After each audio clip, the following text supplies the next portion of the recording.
I'm gonna go find a snack.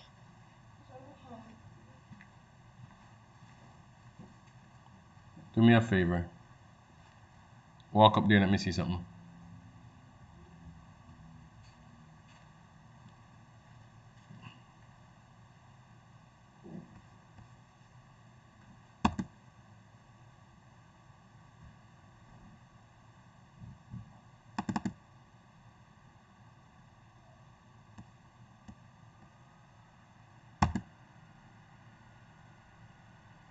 Okay. Uh-huh.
What if I told you that you can use Motion Array to improve your videos fast?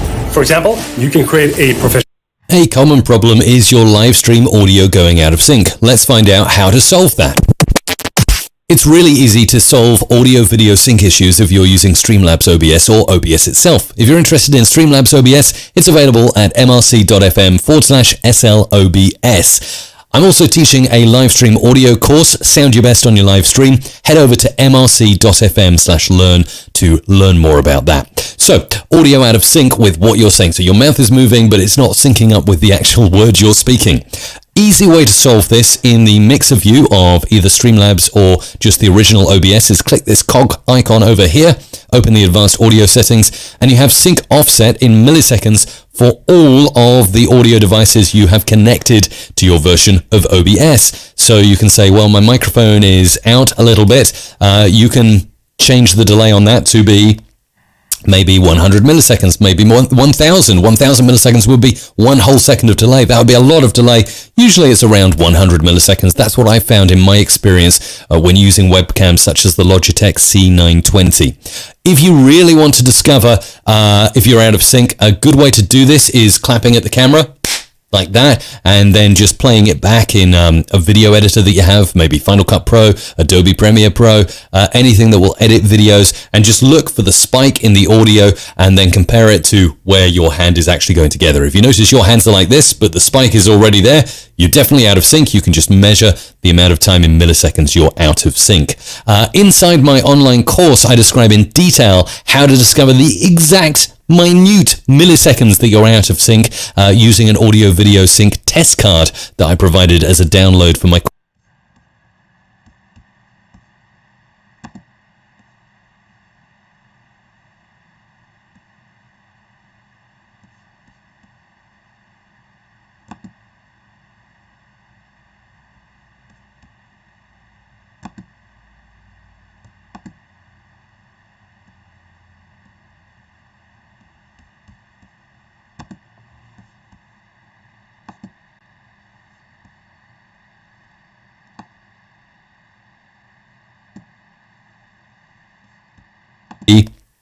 maybe 100 milliseconds. Maybe you have connected to your version. You have connected. Easy way to solve this in the mixer view of either Streamlabs or just the original OBS is click this cog icon over here, open the advanced audio settings.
and you have sync offset in milliseconds for all of the audio devices you have connected to your version of OBS. So you can say, well, my microphone is out a little bit. You can change the delay on that to be maybe 100 milliseconds, maybe 1,000. 1,000 milliseconds would be 1 whole second of delay. That would be a lot of delay. Usually it's around 100 milliseconds. That's what I found in my experience when using webcams such as the Logitech C920. If you really want to discover if you're out of sync, a good way to do this is clapping at the camera like that, and then just playing it back in a video editor that you have, maybe Final Cut Pro, Adobe Premiere Pro, anything that will edit videos, and just look for the spike in the audio and then compare it to where your hand is actually going together. If you notice your hands are like this, but the spike is already there, you're definitely out of sync. You can just measure the amount of time in milliseconds you're out of sync. Inside my online course, I describe in detail how to discover the exact minute milliseconds that you're out of sync using an audio video sync test card that I provided as a download for my course members. So if you're interested in discovering more about this and being exactly in sync during your live streams to the millisecond, head over to mrc.fm/learn right now.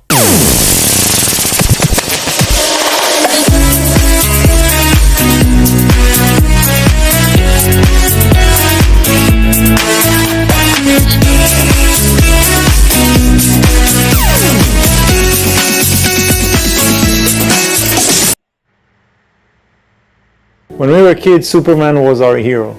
One of the things that our sensors can do are to look into. In this video, you are going to learn how to set up a budget-conscious yet high-quality live streaming system for your church. This system shown here allows you to have up to 4 live-action cameras. You'll be able to capture a high-quality mix from your church's sound console. You'll be able to overlay lyrics and graphics from your presentation software, and you'll be able to send your stream to Facebook, YouTube, the church online platform, or your church website all at the same time. There's an overwhelming amount of cameras, lenses, and gear to choose from these days, but I'll save you a ton of time with specific recommendations, and you'll know the exact budget you'll need for this entire system. So if you're a pastor, a worship leader, or tech team leader, you're in the right place. I'll provide you with the best roadmap possible for building a simple yet professional live streaming setup for churches. Coming up. My name is Jake Goslin with Churchfront. We're here to help you lead gospel-centered and tech-savvy worship. For a list of all of our recommended gear for worship ministry, including everything covered in this video, check out our worship ministry toolkit linked below. I created a separate page in the toolkit dedicated to this specific setup that you're going to see in the video. Here's the big picture of the system that we're going to be taking a look at today. My team and I have consulted with hundreds of churches over the past year, helping them build custom live streaming solutions for worship ministry. In the vast majority of churches, here are the essential elements you need to create a high-quality stream to ensure a great experience for your congregation. First, you're going to want 2 to 4 live-action video cameras. Next, you're going to want to be able to capture a high-quality audio mix of both your pastors as well as the worship band. You're going to want to be able to add lower third lyrics and other graphics or media playback capability. And finally, you're going to want to distribute your live stream to multiple social media platforms and your church's website simultaneously. If your system meets those 4 criteria, you'll be able to provide a great experience for your congregation online. But here's something important to consider. There are countless ways to accomplish the 4 things I listed here. There are so many options for cameras, video switchers, presentation software, streaming software, encoding, and multi-streaming platform, and it all gets really overwhelming really quickly as soon as you dive into it. And sadly, I've seen so many churches waste a ton of money on the wrong tools. They build a streaming solution that doesn't actually integrate well specifically for a worship ministry environment, and despite all the money they spend on gear or software, their live stream still sounds and looks like garbage. And here's another thing to consider. Within just the past few months, new products and services have come on the market that are really huge game changers for church live streaming, rendering previous tools I recommended even in the past, even I myself had recommended, now obsolete. So there's so much out there and so much is changing so quickly. That's why in this video, I wanted to create for you the most in-depth and comprehensive, up-to-date guide on church live streaming as of early 2021. Whenever you're watching this video on YouTube, make sure you check the date below this video because we may have more up-to-date videos on our channel. So just go to our YouTube channel and check our most recent uploads. First, let's talk about budget. It's one of the most important determining factors for a church's live streaming setup. The system I'm going to recommend will cost just under $3,000 for 2 live action cameras, a video switcher, and all the accessories you're going to need for the video capture portion. There's a good chance your church already uses ProPresenter, which we're going to be using for your streaming software. And there's a good chance that your church already has a digital mixing console. If you're using an analog console, all you'll need is a $100 audio interface. Finally, the multi-streaming services I'm going to recommend will cost either $40 a month or $140 a month, depending on the provider you choose. So for most churches out there wanting to replicate this setup, I foresee it costing around $3,000, assuming you already have a mixing console and a computer in your tech booth running ProPresenter. I outlined all of the items and pricing in the Worship Ministry Toolkit, so definitely download that resource now if you want a convenient way to ensure you purchase all of the right gear and you can put together an accurate budget proposal for your church leaders. Let's go ahead and dive into this setup. Our first objective is to capture 2 to 4 angles of live action video for your stream. If you have a live streaming gear, so you multi-view output, which I think could pose a problem with a camera setup of 2 or more angles. You want your camera video switching operator to see the previews of all the various cameras you have in the room. So that covers our setup for capturing live action video and switching between multiple angles for our live stream. So as you can see here, I've got my Sony a6400. I'm actually using a Sigma 16mm 1.4 lens. That's usually when I'm using this camera as a webcam on a desktop. Here are the lenses I recommend for a church setup. We have the 16 to 50 millimeter wide lens, and then we have the 55 to 210 millimeter lens. Very, very affordable lenses. And then I've got the A10 Mini Pro here. I've got my C300 going into input 1 on the A10 Mini, and then I have the A6400 going into input 2. So here in ProPresenter, we'll talk more about how ProPresenter works here in a few minutes, but I just want you to see how I'm able to cut my video with the ATEM. So I can do hard cuts. I'm just selecting between the cameras. I can put it on auto, and I can do some fades as well. So that's the beauty of this setup. Again, the video is being cut in the ATEM, and then it's going to be inputted via one video input into ProPresenter, which we'll talk about more in a few moments. Before I move on to capturing a great audio mix for your live stream, a quick word from our sponsor, the like button. Do the like button a favor and press it until it's blue. Doing so will let YouTube know that you enjoyed this video, and the algorithm will recommend it to other worship ministry leaders, which will end up saving them from wasting a ton of time and money on the wrong live streaming gear. So you really do accomplish a lot of good for the world by turning that like button blue. So go ahead and smash the like button now. There are unique challenges to capturing and mixing high-quality audio for church live streaming. The most difficult hurdle being mixing down your worship band. Most churches today have an entry-level digital mixing console like the Behringer X32, the Allen & Heath SQ or QU, or other consoles by PreSonus, Yamaha, and Soundcraft. Here I have the X32. The simplest and fastest way to capture and mix clear audio for your stream is to create a post-fader mix bus that will mimic your master mix that you're creating for your in-person congregation.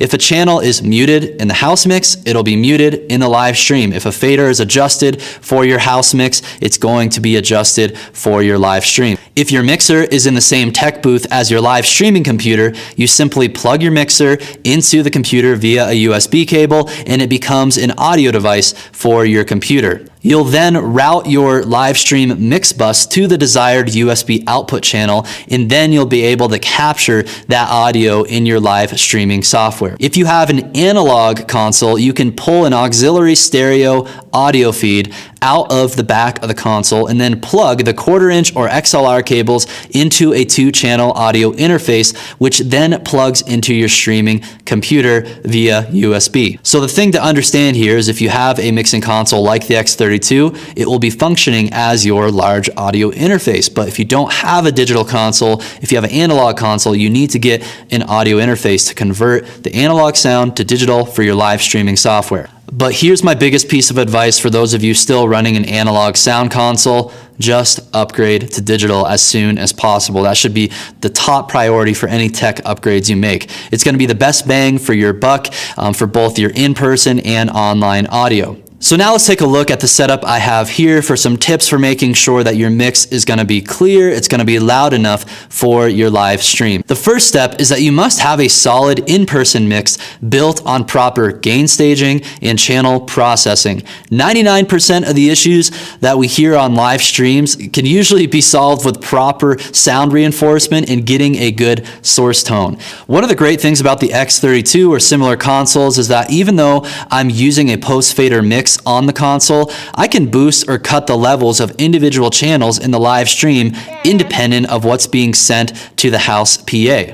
I simply select a channel, I'm going to go to the sends page on that channel, and then I can adjust these levels accordingly. I can boost or cut that channel's send to the live stream mix bus. I also like to add more reverb to my live stream mix than what I have in the room, because people online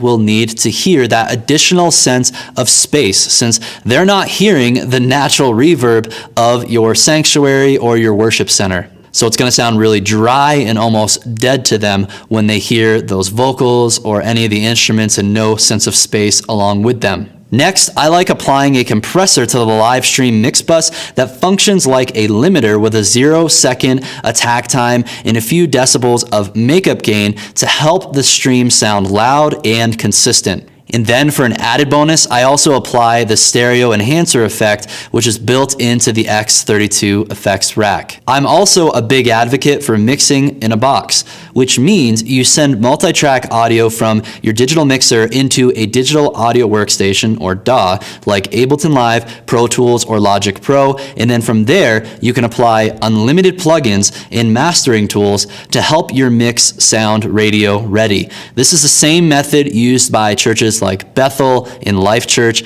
and it's surprisingly easy to implement in a smaller church environment. But I think it's also a great practice for all churches to have a solid live stream mix bus set up on their console, even if they are usually mixing in a box, so that they can have a redundant backup mix in case their DAW or software glitches or fails on them. That's how you capture and mix high quality audio for your church's live stream. So far, we've covered the steps for sending high quality live action video and audio into your streaming computer. Now it's time to cover the next important tool in this setup, and that is ProPresenter. A common problem is your live stream audio going out of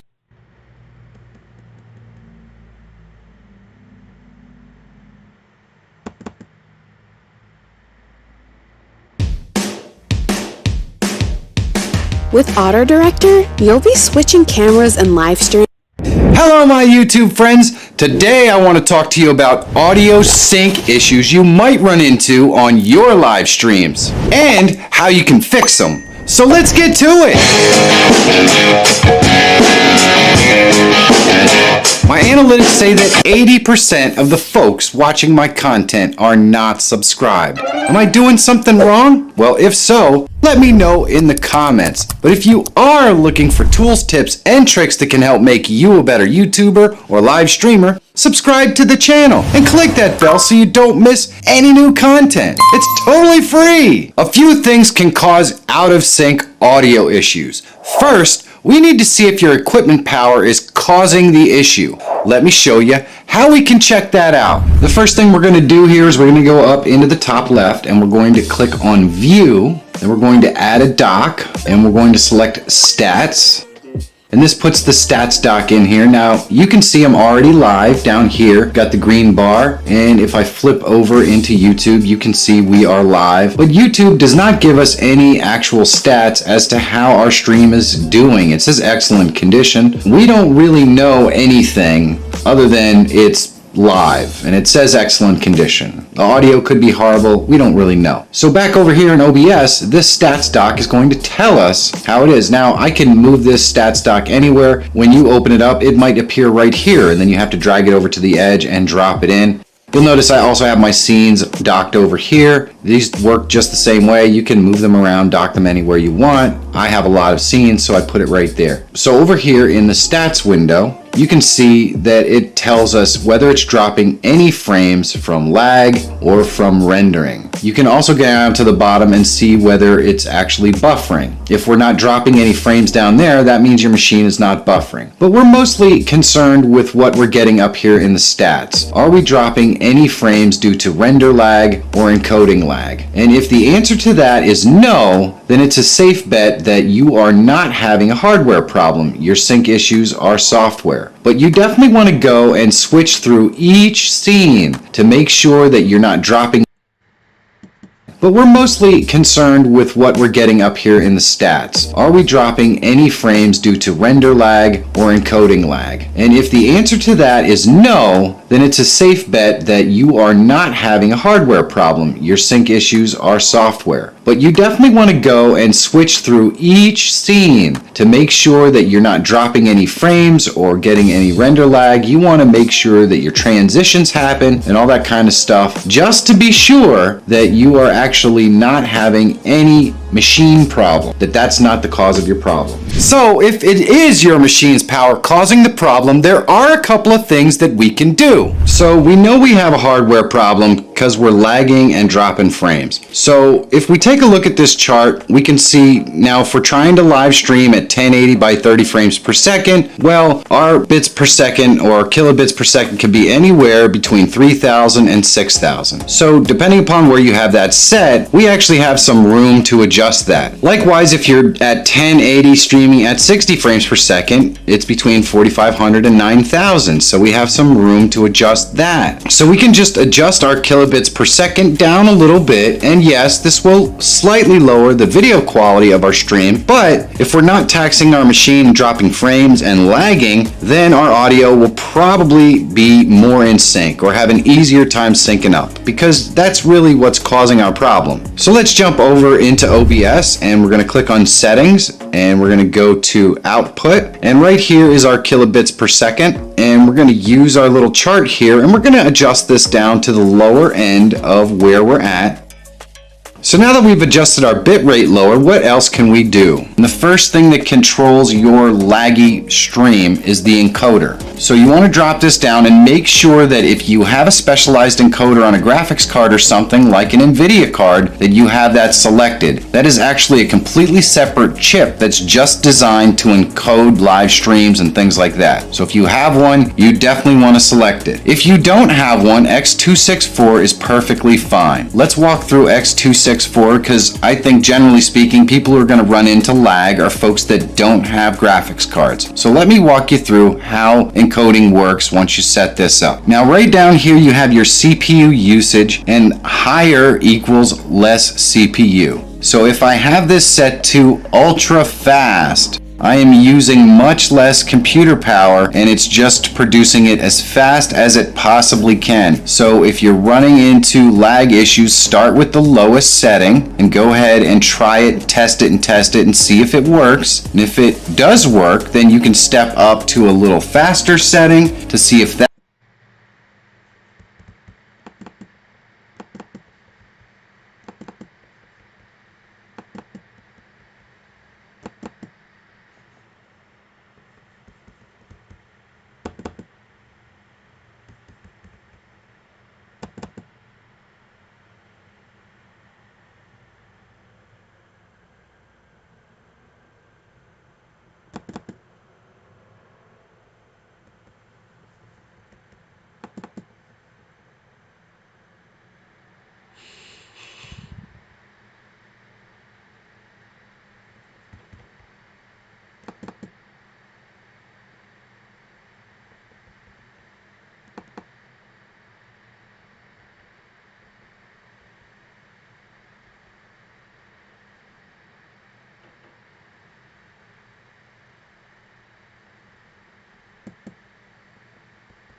that works. You want to set it to as high as you can without creating any lag. But honestly, I'm not sure you need to go much past medium. If you've got it set to medium and it's not lagging, you're in good shape. Leave it right there, because the quality really doesn't get a whole heck of a lot better once you push past medium. The other thing that you can do, or you may need to do, is if you're really lagging, it does mean that your equipment is not strong enough. You can go into video and downsize to 720. And believe me, I know a lot of people, they want to live stream at the highest rate that they possibly can, and I understand that. But most people are watching live streams on their cell phone at like 340. So if you have to downsize to 720, you're gonna be okay.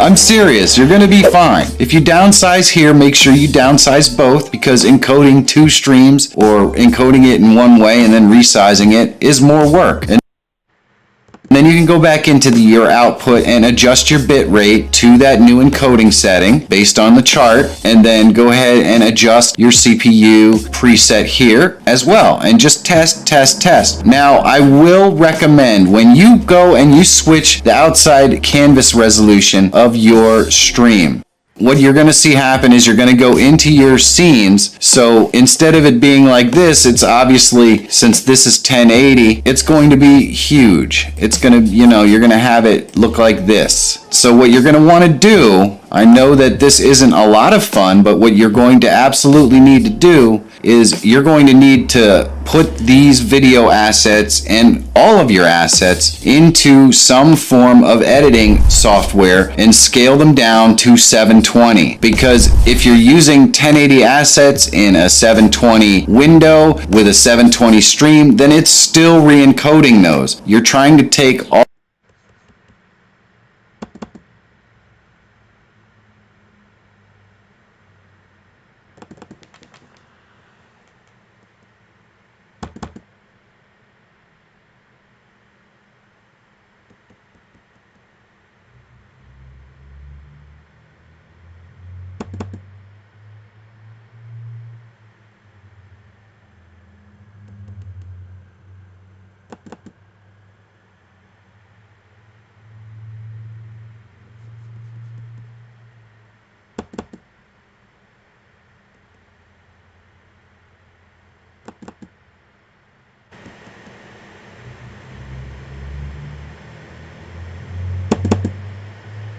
Testing.